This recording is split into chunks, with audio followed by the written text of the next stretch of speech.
Hi, everybody. Michael Thiessen here, and you are listening to Open Mic with me, Michael Thiessen.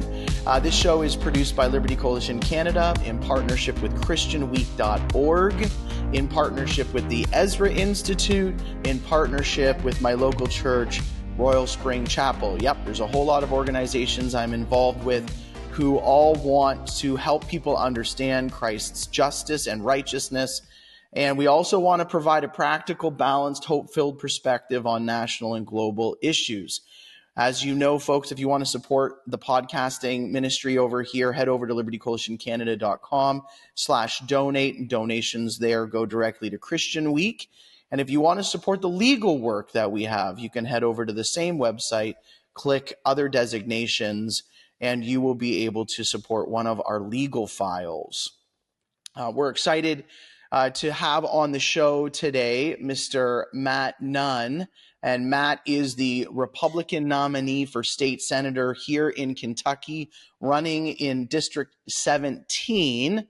And Matt is also a local pub owner, and we've gotten to know each other, and he has decided to endanger and tarnish his good reputation by coming on the show today. So welcome to the show, Matt. Thanks, Michael. I appreciate you having me. It's good to be here. Good to talk to good people. Yeah, absolutely. You know what, it's been great getting to know you, and it's a big change in life for you, where you a Toyota background or a manufacturing background, pub owner, a good Irish pub, everybody, just lovely setting, and then and now moving into politics. So, Matt, why don't you tell us a little bit about yourself? Well, I am a novice at politics. This is my first time running for an office of any kind. I was never even on, student council in school. So I am a husband. My wife Ash and I have been married almost 18 years. Actually 19 years. I'm sorry, almost like.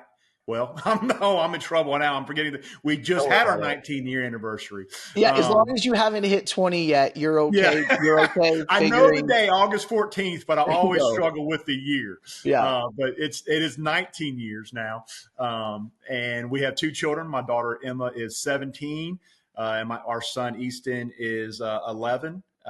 We are raising a family here in Central Kentucky, and as you said, operating a small business, an Irish pub here in Georgetown that's been opened 8 years. We just had our 8-year anniversary there. I'm a veteran. I retired from the Kentucky Army National Guard in December of 2021 after almost 21 years of service. I was what they call a traditional guardsman. So I was, 1 week in a month, 2 weeks in the summer. So I always had a professional career that ran parallel with that service. And the last 17 years of that professional career has been at Toyota Two Show America. We are the trading arm of the Toyota Group companies. So we don't actually build cars, but we do a lot of other things within those companies. I've done a lot of different, had a lot of different roles there. They were a customer of mine, and they recruited me over to be their first corporate security manager in North America. So I started that program from the ground up 17 years ago.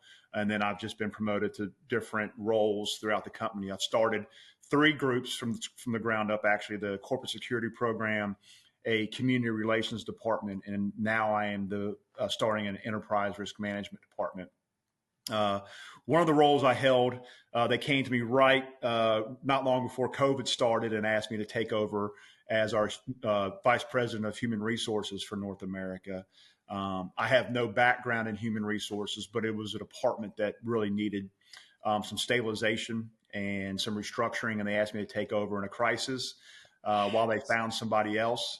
So just so everybody hears that, what human resource departments really need are people not trained in human resources.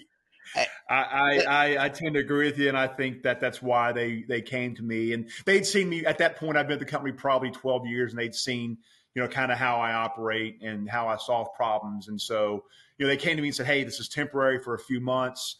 And then COVID hit, and I was in the role for 4.5 years. So I learned a lot during that time. I think we did a lot of good work. And I'm happy to talk about some of those experiences today if you want to get into those. But and so also I'm running. I'm running for office because when I started considering it and seeking counsel, a lot of my friends and family were like, "Why would you expose yourself to that? The dirtiness of politics, all the money you have to raise." And the more I heard that, the more concerned I got, because those realities keep a lot of good, regular people out of our process, and that's a problem. And so I ultimately decided that if this was the right thing for my family and this district, I was going to do it. I wasn't going to let those things deter me. And then after, a lot of consideration with my wife and prayer and different things like that, I decided that this was the right thing. And so here I am. That's great. Why don't you tell people, while we're talking about your background, why don't you tell people both about the Toyota experience during COVID and the pub experience? Because again, that's being new to the community.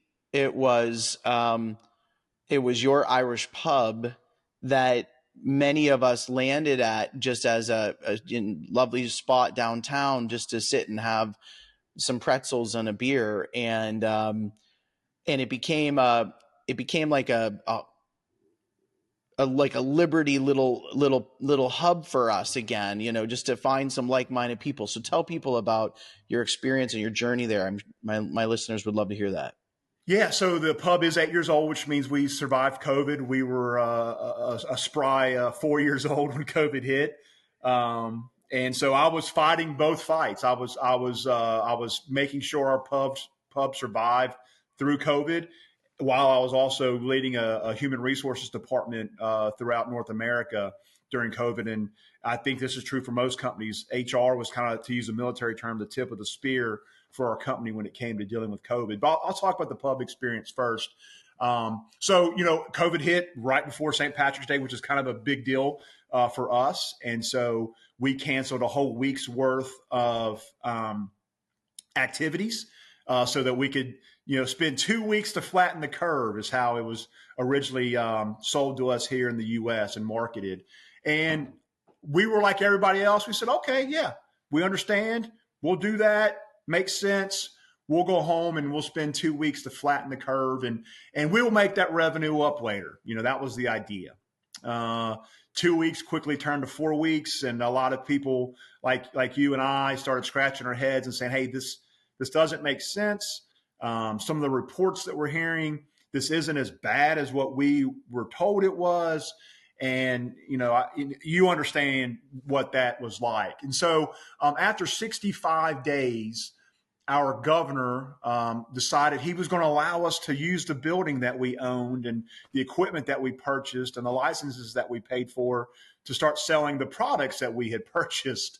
He was going to, very benevolent, was going to allow, wasn't going to allow us, was going to allow restaurants to do that. At the time, we did not have food in-house. We were using food trucks. That was still all the rage here. And so we had food trucks that would park outside, and we were doing that. So since we did not have our own food, we weren't allowed to, he wasn't going to be benevolent to us and allow us to reopen and do those things. And so I had a problem with that. My understanding of the COVID risk was that a plate of food, a cheeseburger or something sitting in front of you, did not change that risk. And so just philosophically or logically, I had a problem with it. So I wrote a very respectful letter to the governor, pleading that case, explaining that if we weren't allowed to reopen, our American dream, our business that we had built would surely die. And then I strategically placed that letter on Facebook and got hundreds of likes and shares.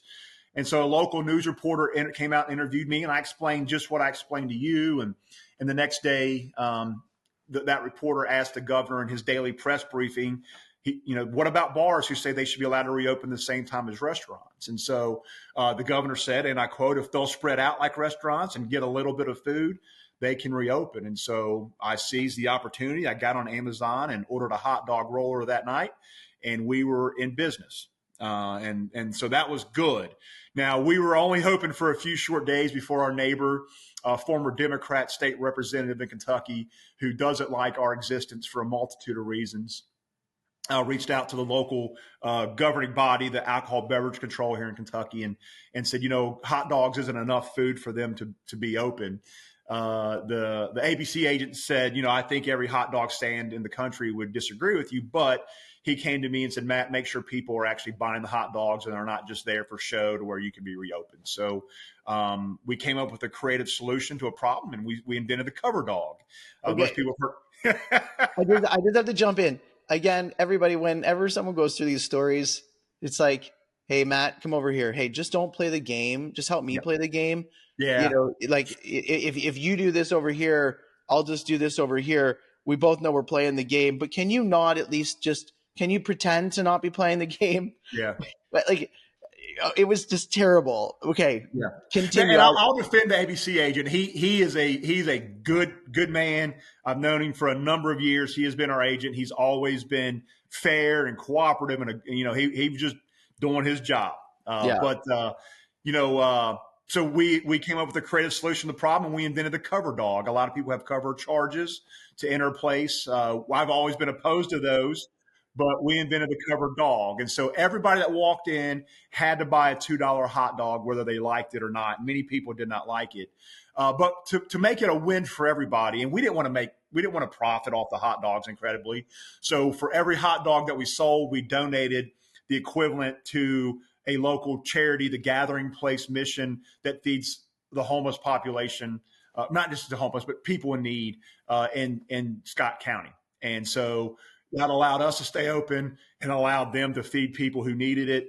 And so that was a great solution, I thought, and it really allowed our business to open and survive. And I think that's what legislators have to do. They have to, the government can't and shouldn't be the cure for all ills, but there is a proper role for government. And when we think about that, it needs to be creative, cost-effective solutions where everybody wins in the equation, and not just one person, not just me, but me and the Gathering Place mission. It's not just creating winners and losers in the marketplace. It's good for the entire marketplace. And so I think that's a good example of how I would operate as a legislator. And then I can share some stories with as a human resources vice president, if you want to do that, Michael, as well. Well, I think just shortly, because I want to get into your platform as a politician, and I kind of want to that's your future, and as a local Georgetownian. I'm actually in Sadieville, so I have to correct you. Well, we're both actually up in Sadieville, but yes. Okay, all right. As someone who lives in the general vicinity of Georgetown, I have greatly appreciated you and want that to be your future. So I do want to get into your platform. Let people know about the vaccine mandates that you were able to overcome and defend the integrity and the medical freedom of the folks in your department or at the company. So during COVID, the Biden administration had a lot of policies, policy goals that they put forward, and things that they did to try to, at least on the surface, combat the risk of COVID. And so one of the things that they used was our Occupational Safety and Health Administration. Health Canada is the equivalent in Canada, but OSHA here in the U.S. and the General Duty Clause that's in the regulation to force companies to A, require vaccines of their employees, and B, collect their vaccination status. I push back strongly on that with our leadership. Our leadership is in New York and Japan and places like that, and so I just help them understand that sensibilities in New York and Japan are much different than sensibilities in rural Kentucky and Indiana and Tennessee, where we have operations. And I explained that number one, I just don't believe it's right, and most Americans don't believe it's right to do those things. But it also wouldn't make business sense for us that our employees in those types of locations would not comply, and they would go work at companies that weren't requiring that. Because I had built up credibility over, at that point, 13 or 14 years, They trusted my judgment. And so we are one of the very, very few companies in that space that not only A, did not require vaccinations of our employees, but B, we did not require submission to daily testing for COVID. Our employees did not have to spit in a tube or anything like that to prove that they didn't have COVID.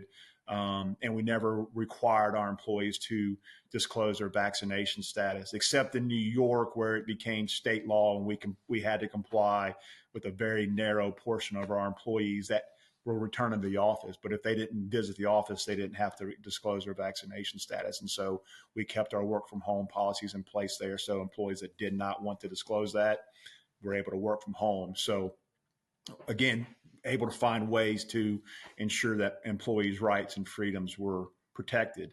And I've said this, I laid my job on the line there. I said that, if that's something we were going to do, that I would not do it, and they would have to find someone else to lead the human resources department.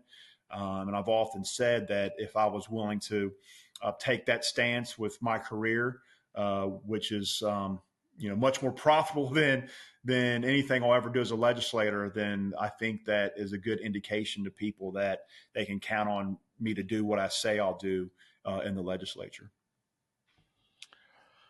Which, by the way, Matt, I just want to say a hearty thank you if more people had have done that, because what we've learned about communism throughout history is that the vast majority of the coercion, and even what we saw with the executive order from Governor Andy Bashir in the last week, it's pressure from the top for other individuals to enforce unlawful laws.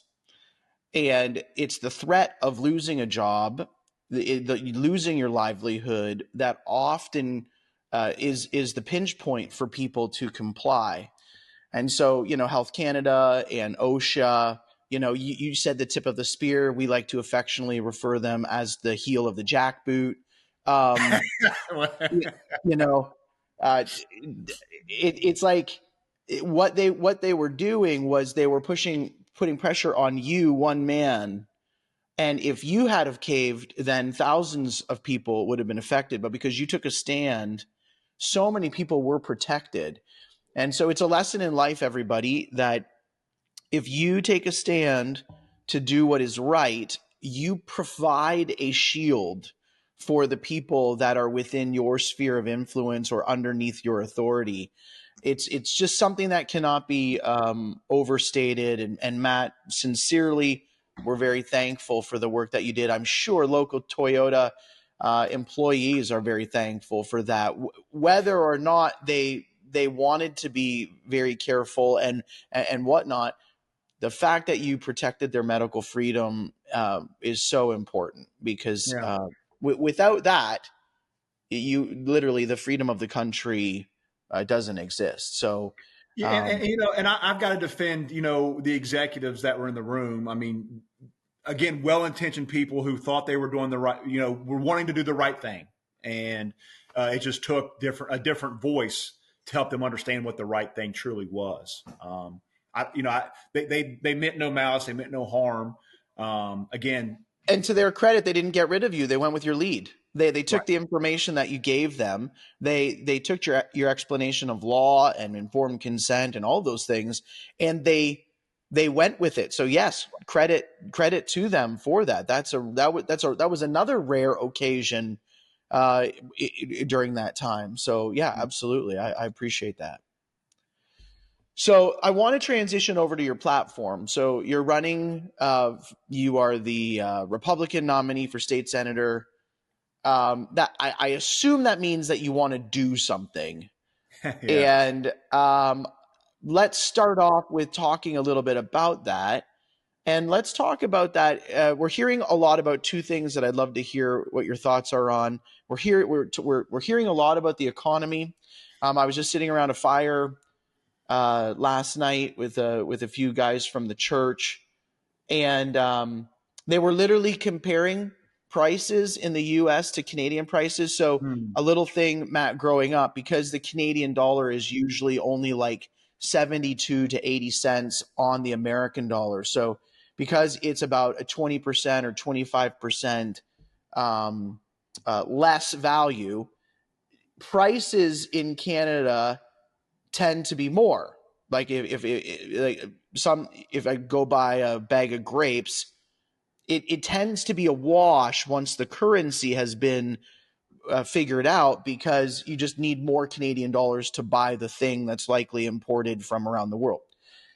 That's not the case anymore. As new immigrants to the United States, who are literally, managing their Amazon accounts, getting them converted over to the American Amazon accounts, or going to the local grocery store and still looking up their old apps.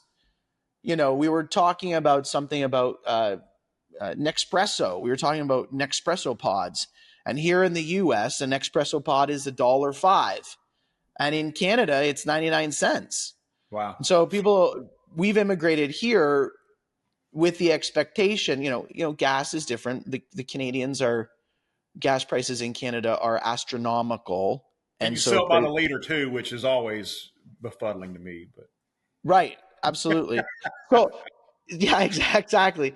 So all that to say, why is the United States experiencing such a significant amount of inflation? It seems to be disproportional to North America.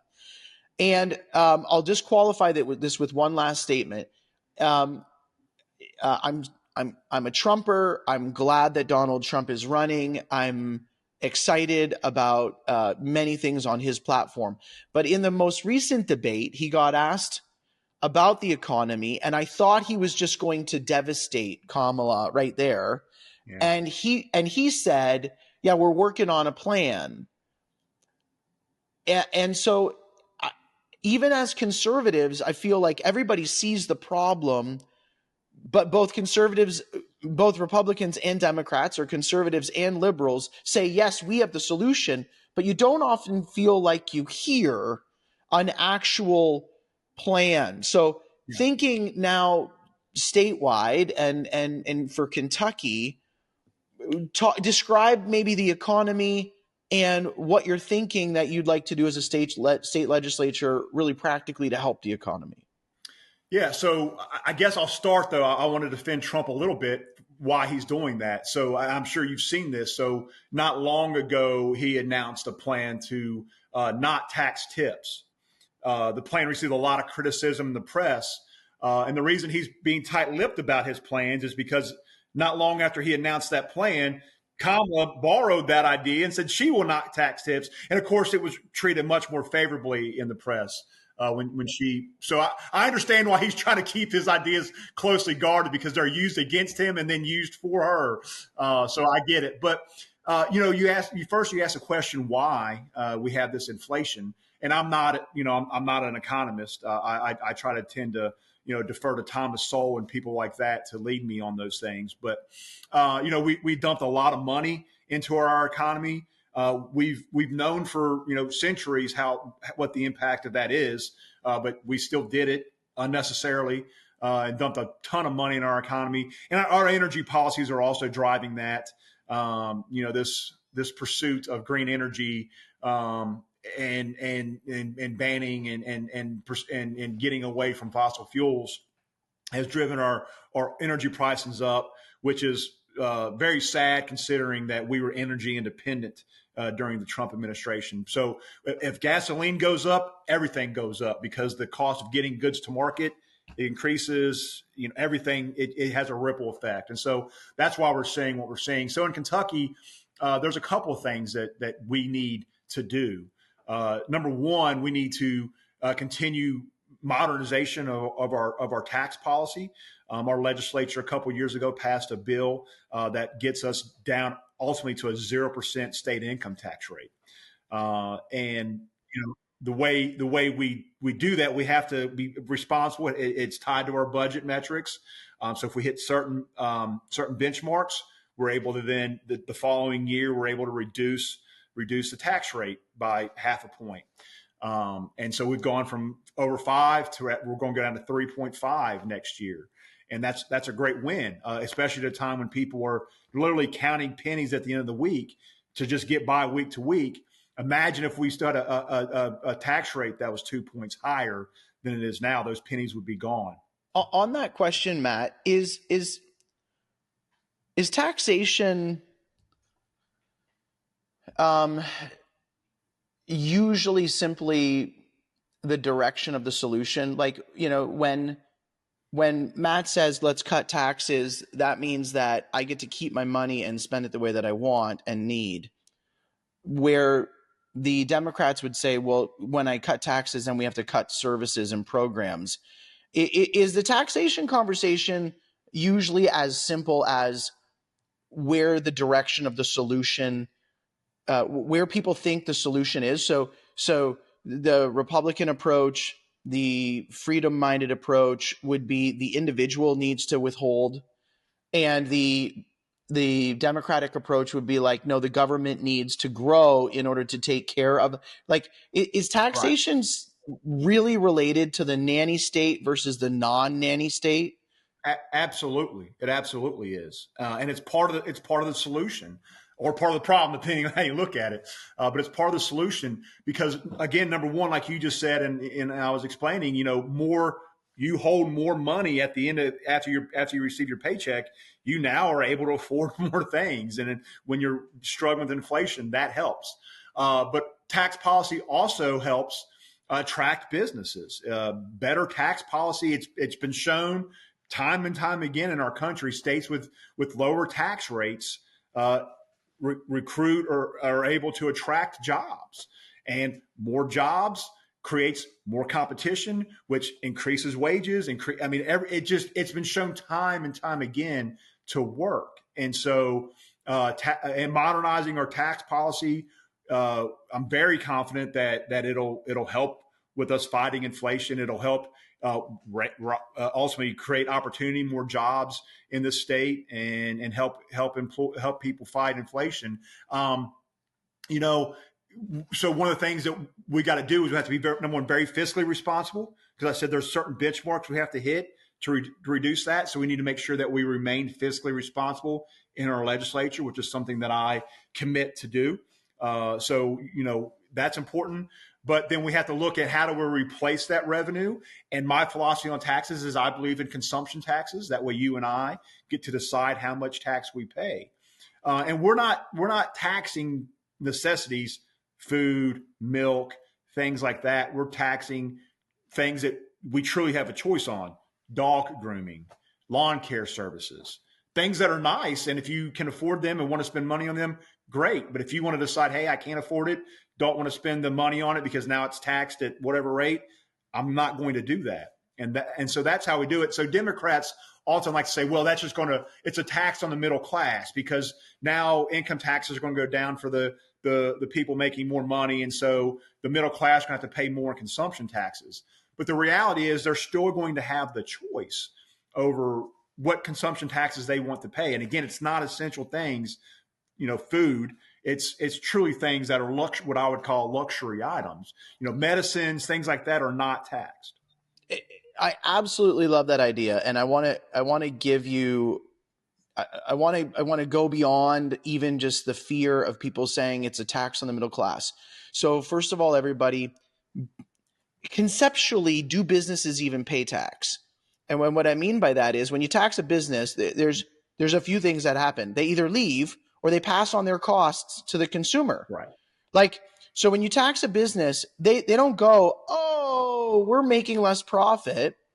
They go, we're going to raise prices so the profit margin is the same. And Matt, just so you know, like the great villain out there, the great villain businessman, I'm a new businessman. I don't know if I've really ever met anybody who doesn't shoot for like 15 to 20% margins. Like it's a basic practice that if you're shooting for 15 to 20% profit margins, then you're going to win on some, you're going to lose on some, and you're making a profit.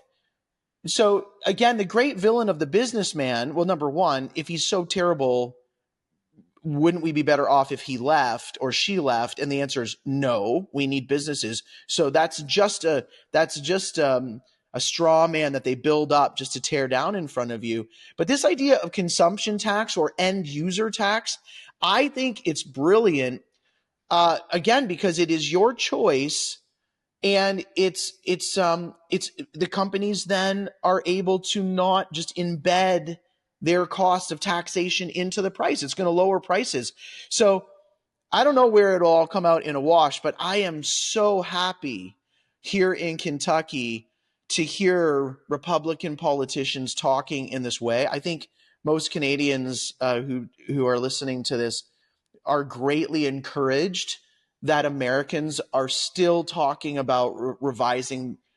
Like, the taxes in Canada are so ludicrous and so preposterous that I don't even think that coming down to a 0% income tax would even be in the Canadian imagination.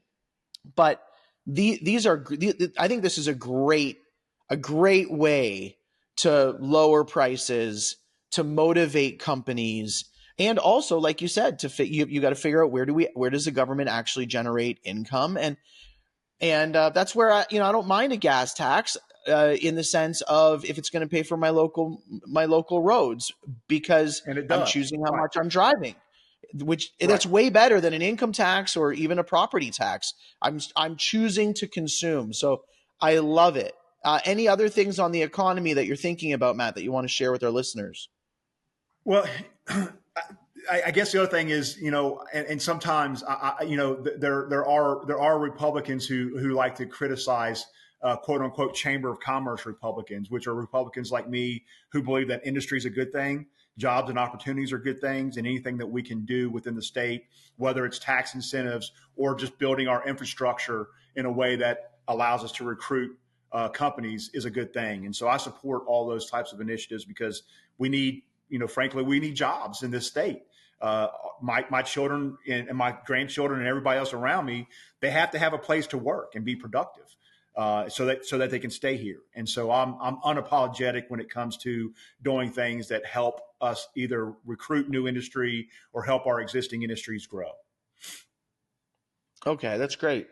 Um, so let's move to the next major talking point of the presidential election, and of course, then that just affects everybody is immigration. So, Yeah. um, to many of my listeners' chagrin, to their angst, I am a new immigrant to the United States.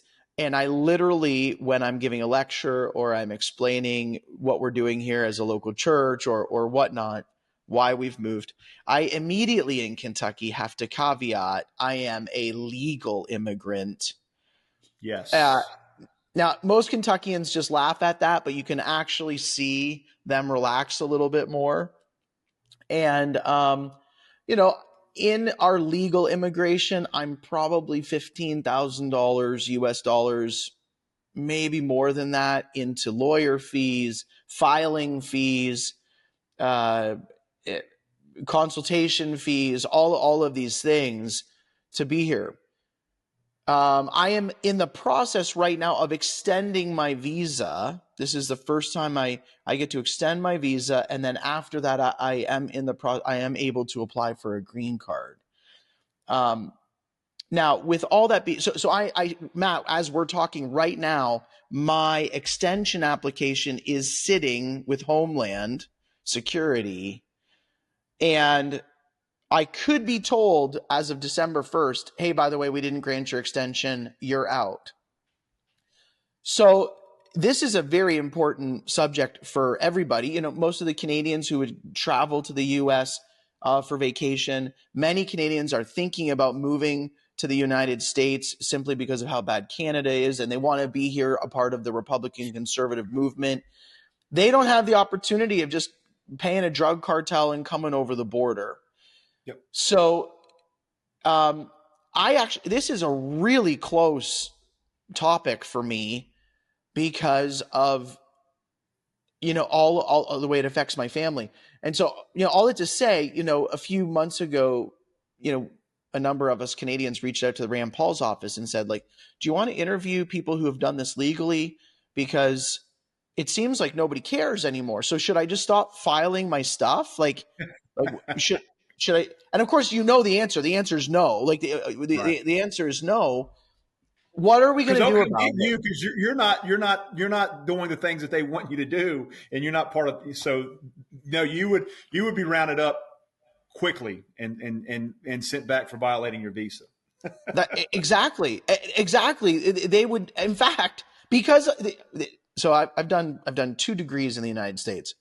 And here's the thing. So when everyone says, do you want to do a concealed carry course? I'm like, no, the government already knows way too much about me. Like, no, I don't want to go to another course that registers my name with the government. Leave me alone. So exactly, I'd be rounded up because I've been following all the rules. They know where I live. So what are we going to do about it, Matt? And are you able to get into some of the policy details that might just help people understand how serious the Republican Party in Kentucky will take this issue? Yeah, absolutely. First of all, very thankful that you and Tim and David and everyone else are here.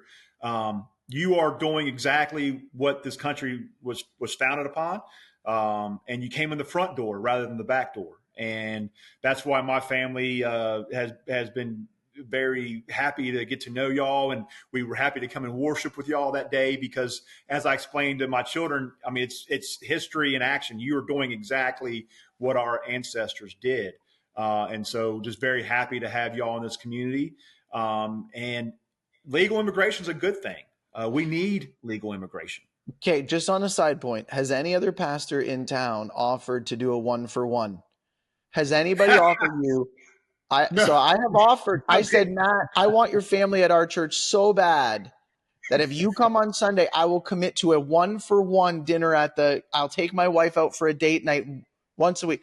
I don't think any other pastors offered that. I just want to say, and the offer is still on the they table. have it, Michael, but I also say none of them have executed the deal in the way that you did, that you came to dinner first and then expected me to repay the. You got to know how to deal with politicians, Matt. Yeah, you did well. That was good horse trading, as we would say here in Kentucky. That's awesome. Okay, go ahead. Now, serious answer to immigration. So, no, legal immigration is good, and it's necessary. At Toyota Tusho America, we have dozens of visa employees because we need them, and that's what our society is structured on. There's so much carrying capacity that we as a country can carry, whether it's resources or employment. And so it's good that we have laws, and it's good when people obey them and come to this country the right way. It helps us grow and be strong as a country.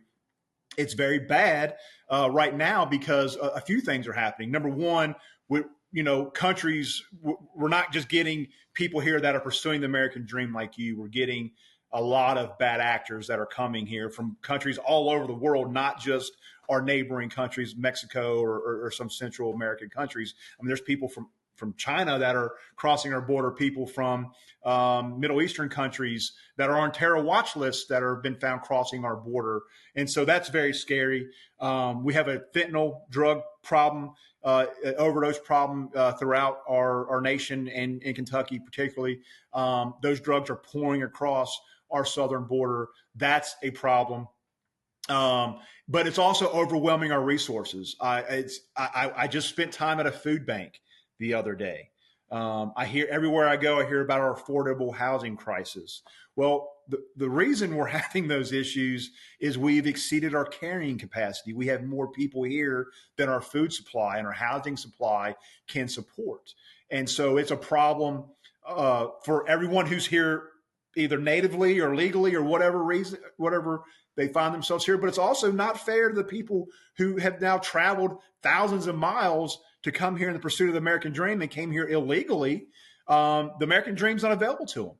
There's no food, there's no housing, there's no jobs. And so we've done them a great disservice. When I was in the National Guard, I took my company down to the Arizona border back, 10 years ago or more. It was more than that because my son wasn't alive. So probably 13 or 14 years ago. And we ran a border mission for 45 days down there helping to secure the border. And, the stories I heard about, women who are Catholic and opposed to birth control, taking birth control while they're on that journey because they know they're going to get raped multiple times. When my soldiers are clearing brush and they find, underwear of women and little girls in the brush because they've been abused, you think about that, and we're enticing at this point people to take that journey for the hope of the American dream. But when they get here, it's not available to them because, again, we've overwhelmed our resources. We are beyond our carrying capacity. So we've done them no favors either. I mean, there's a lot of people on the other side of the aisle, the Democrats, who would say, well, what you're saying is inhumane and we're turning people away.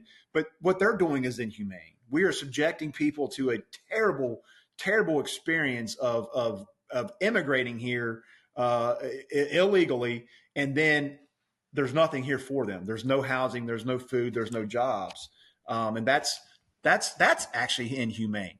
And so we've got to solve that issue for all those reasons I talked about. Again, drugs pouring over our southern border, people here because of bad reasons, but even people here that are here for good reasons, but they can't pursue those good reasons because, again, the opportunity is gone. We've got to solve that. As a Kentucky state senator, I can't do much along the southern border, but I can affect how our resources, how our agencies respond in those situations. And so that's something that I'll be very intentional about doing. So I just want to make a comment, just to maybe even help the strength of your research and what you're thinking about for the southern border. Notice the northern border is not completely open. Yeah. So they are not doing anything in the name of humanity. They are strategically allowing drug cartels to profit significant amount of money, and they are trying to change the electorate. They're trying to change who, if we let you in, you'll vote for us. They're not letting conservative Christian Canadians just like I grew up near Niagara Falls. Like it's a 1-minute boat ride.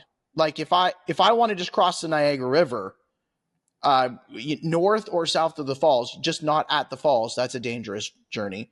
But anywhere, it's a 1-minute boat ride. It's my friend's cottage across the river. They're not letting that happen. So they are specifically targeting the United States with an invasion of illegals for a purpose. It has nothing to do with humanity. I appreciate your perspective and being careful on that and demonstrating, like, yeah, if we're filling up our towns full of people who can't work, don't have a house, that it's a major problem. But even when they say they're doing it in the name of humanitarian reasons, and they really conceptually are for open borders, and I'm like, okay, we'll open the northern one up too. Like out west, you can walk between Manitoba, Saskatchewan, and Alberta. You can literally just walk across a field and you're in the United States. Why not allow that? Why not get rid of all of the borders between Mexico, Canada, and the United States altogether? Which, by the way, like if Trump gets in and we were actually just to invade Canada and Mexico, that might be a nice thing for those, for those people living in those. But if that's not going to be the strategy, then we need to have good northern and southern borders. And it's all just a lie, folks, that they're not doing anything in the name of humanitarian efforts. They are simply trying to get voters. And so Matt, at a state level, like I know that Texas has taken a strong stand on protecting their border. Have you thought about at a state level what agencies can or cannot do? We've heard about mass deportation. Is that something that the state would get involved with? It would. And here's one way that we would support that and can support that. Right now, mass deportation would be the responsibility of the federal government, and they would be the ones that do that. But we can help them. So right now, for example, many jailers are told that when they have an illegal immigrant in their jail and their sentence has come due, they have to release them rather than do what ICE, the Immigration and Customs Enforcement agency, wants them to do, which is hold on to them so ICE can then come and collect them and deport them. Jailers are told that they have to just release them out back into the population. Which is where you get the idea of sanctuary cities and sanctuary counties. And there's some cities and counties who have actually enacted laws that said police officers can't ask for immigration status, and even if they somehow, in the course of a conversation, learn about the immigration status, can't do anything about it. So they have someone who they know right here is violating the law. Their hands are tied, and so those are things that I find completely unacceptable. And so again, while I can't exactly do much to help close the border as a state senator, I can absolutely help how we deal with the effects of an open border, and that's something that I'll be very intent on doing. Local government and state government are such important actors, aren't they? I think that we just often give way too much credit, or we overlook local and state government, because that's just a great example right there, between a federal policy that now actually it's the local government that has created the most damaging law, or an equally damaging law. To think that you've made a bylaw, a city bylaw, or a state law that you can't ask someone about their immigration status, like, okay, well, welcome there. I'm never paying another lawyer again, but that's not going to happen.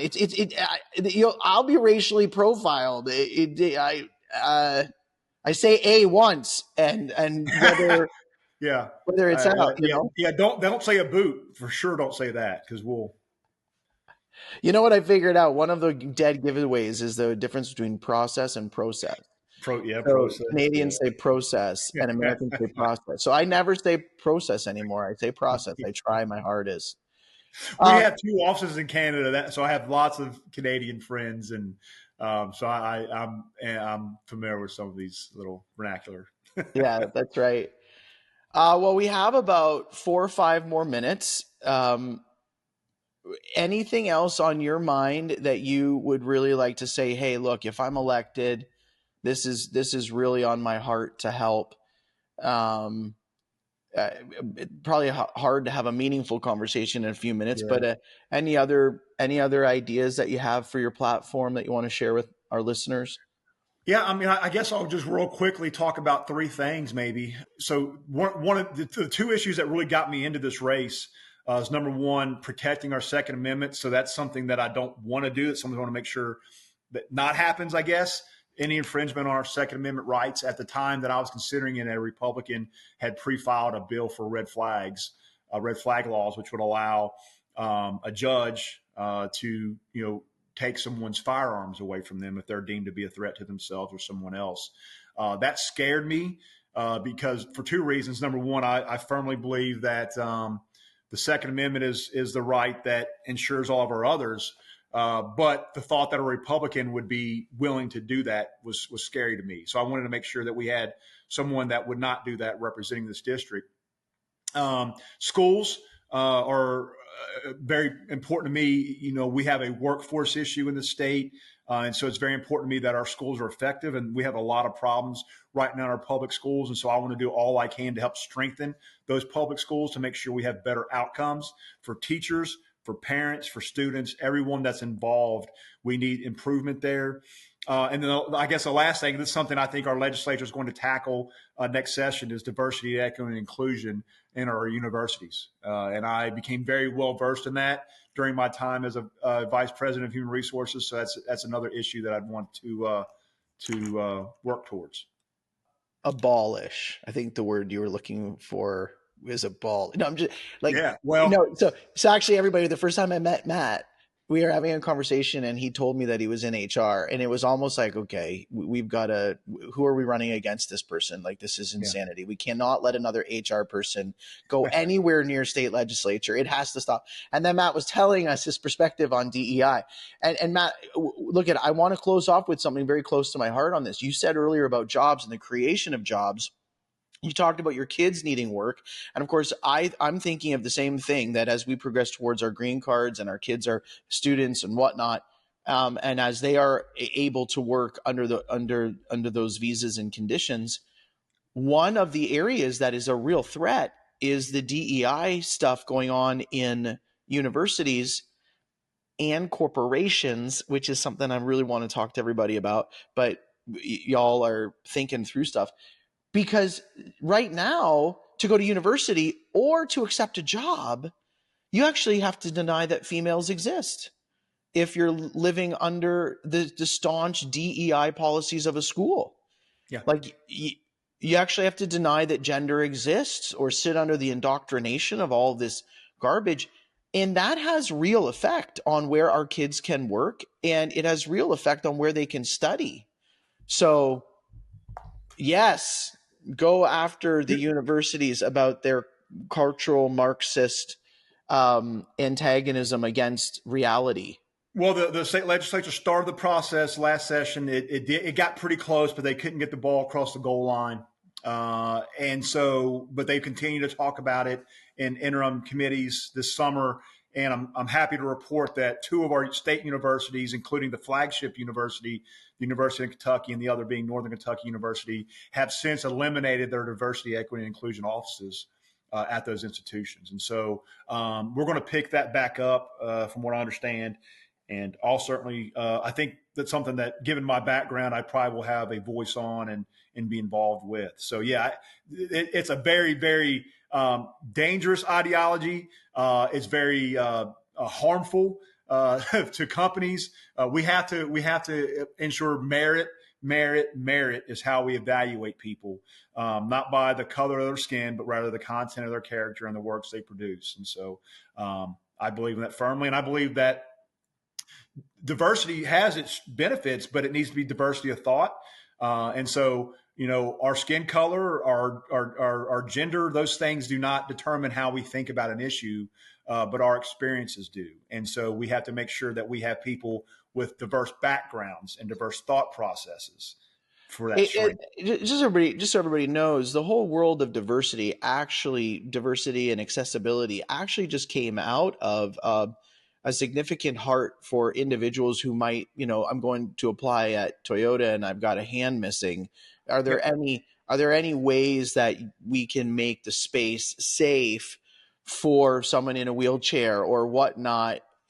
And again, it had very little to do with ideology, which now the ideology is cultural Marxism, which is simply saying find the oppressor, find the oppressed, and then get them to fight. So you can just imagine how, if the constant culture of your company or the constant culture of your university, it's ever finding someone that you think is oppressing you and against you.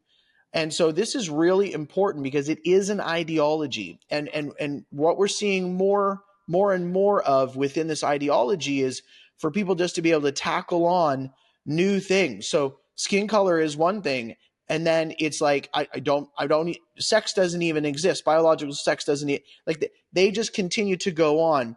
Matt, I'd like to remind my listeners that in the middle of the Black Lives Matter protests, in the middle of the DEI, the swamp that began to grow in the last number of years, I said, hey, look, I'm a short man. How do I get on the DEI list? And people would laugh at me. They'd say, how dare you mock the oppression of Black people? How dare you mock the oppression of... And I said, well, no, seriously, like if I'm in a group of guys, I get mocked all the time for being short. Like it's, I got it. Anyways, Berkeley University right now on their campus, they have a heightist museum. And if you and I were to go to that museum, I'd put on a foot tall shoes, you'd put on a 1/4 inch shoes, and we'd walk around the museum at the same height. So DEI never stops because they always need to look for the person screaming out, I'm hard done by. And so it never stops, and it is an ideology of conflict. So I really appreciate that that's on your radar. It's so important that we fight that. And man, if we can get that out of Kentucky, it'll be a great service to the state. That's my intent. Wonderful. Well, everybody, as always, thank you so much for listening. And thank you. want to make sure that we support and have great conversations like this. So thanks for listening to the podcast. Share this wherever you get your podcast. I think, as many things, everybody, I've always interviewed Canadians and Americans back and forth because our lives are so intertwined. So Matt, thank you so much for coming on the show. And everybody, go do your work. Godspeed.